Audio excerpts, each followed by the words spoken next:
Israeli undercover police were involved in street conflicts with Palestinian protesters in Jerusalem today as officers were put on high alert for flare-ups at the city's most important mosque during Friday prayers for the final stretch of the Ramadan Muslim holy month.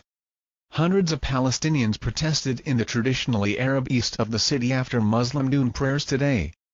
A dozen protesters threw rocks and fireworks at Israeli police, who fired stun grenades and water cannons.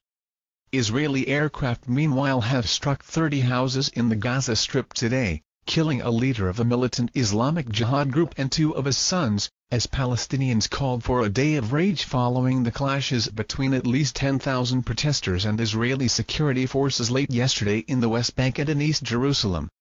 Last night's violence came after a UN school in Gaza, crowded with hundreds of Palestinians seeking refuge from fierce fighting, came under fire yesterday, killing at least 15 civilians and injuring more than 200.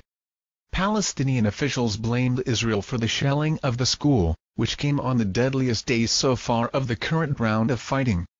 However, the Israeli military said the school was not a target in any way and raised the possibility the compound was hit by Hamas rockets. As further violence flared between Israelis and Palestinians in the West Bank and Jerusalem today, U.S. Secretary of State John Kerry pressed regional leaders to nail down a Gaza ceasefire.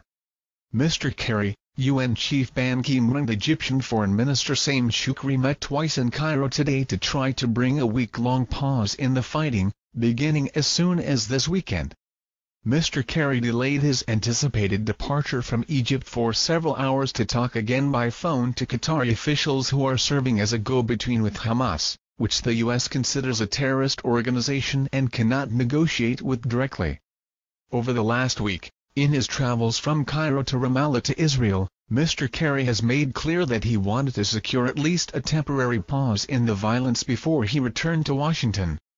Mediators hope any truce in the Gaza Strip can coincide with a Muslim festival that starts next week, and are looking to overcome seemingly irreconcilable demands from Israel and Hamas-led Islamist fighters, locked in conflict since July 8.